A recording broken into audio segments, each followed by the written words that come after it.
사용할 때마다 쌓이는 신용카드 포인트, 내 통장에 현금으로 바로 송금할 수 있다는 사실 알고 계십니까? 또 택시에 두고 내린 물건을 찾을 때도 신용카드가 유용합니다.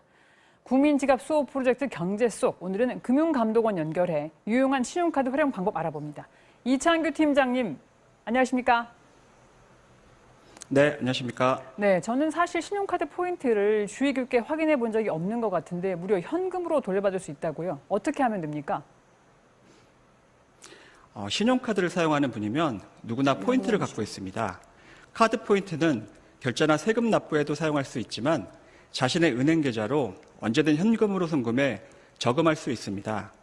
최근 3년 동안 신용카드 포인트를 현금화하는 등 사용하는 분들이 많이 늘어났습니다. 2017년 1조 8천억 원에서 지난해엔 2조 4천억 원을 넘어섰습니다. 포인트 현금화를 위해서는 카드 뒷면에 표기된 콜센터에 전화를 걸어 신청하면 됩니다. 안내원 목소리를 듣기까지는 조금 인내력이 필요하지만 연결된 뒤에 포인트를 현금화해 주세요 라고 말하면 바로 은행 계좌로 송금해 줍니다. 물론 카드사 홈페이지나 휴대폰 앱으로도 신청할 수 있습니다. 만일 사용하는 신용카드가 여러 개라면 포인트 내역을 금융감독원 파인 시스템이나 여신금융협회 조회 시스템에서 한 번에 조회할 수 있습니다. 네, 저도 포인트 얼마 있는지 당장 확인해서 현금으로 받아봐야겠습니다. 팀장님, 그런데 이 포인트를 크게 늘릴 수 있는 방법도 있다면서요? 네, 결혼이나 이사, 자동차 구입처럼 목돈이 필요할 때가 있는데요. 이럴 때 신용카드로 결제하고 싶은데도 카드 한도 초과가 걱정된다면 카드 한도를 임시로 높여줄 것을 요청할 수 있습니다. 임시 한도 상향이 필요하면 카드사 고객센터나 홈페이지에서 신청하면 됩니다. 심사 절차를 거치면 일시적으로 카드 이용 한도를 증액받을 수 있습니다. 예를 들어 예식장에서 대금 정산으로 목돈이 필요해서 축의금으로 지불하는 경우가 있는데요. 만약에 신용카드 한도 상향이 된다면 결혼식 당일에 축의금 봉투를 일일이 개봉하는 번거로움이 없어지고 신용카드 사용에 따른 포인트 적립 혜택 등도 받을 수 있습니다. 그런데 모든 결제가 포인트 적립이나 결제 실적에 포함되는 것은 아닙니다. 카드 상품별로 일부 다르기는 하지만요. 대체로 세금과 공과금, 등록금과 선불카드 충전금, 그리고 임대료와 아파트 관리비 등은 카드로 결제했더라도 결제 실적에 포함되지 않습니다.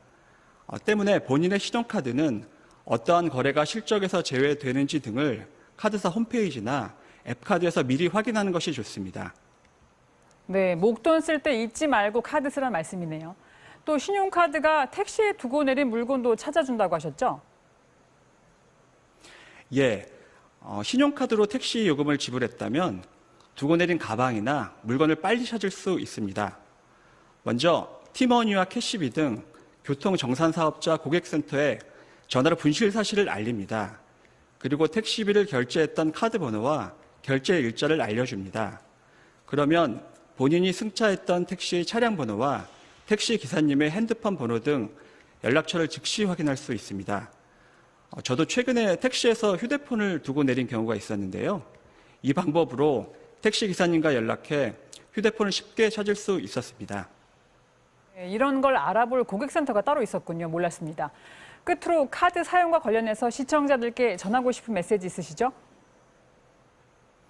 네, 신용카드를 잘 사용하면 포인트 적립을 받거나 할인을 받는 등 많은 혜택을 누릴 수 있습니다. 하지만 신용카드 결제액은 나중에 갚아야 할 부채임을 항상 유념하시고 가계의 수입과 지출 계획 범위 안에서 적절히 사용해 주시기를 당부드립니다. 네, 맞는 말씀입니다. 이른 시간 감사드립니다. 금융감독원 이창규 팀장이었습니다. 네, 감사합니다.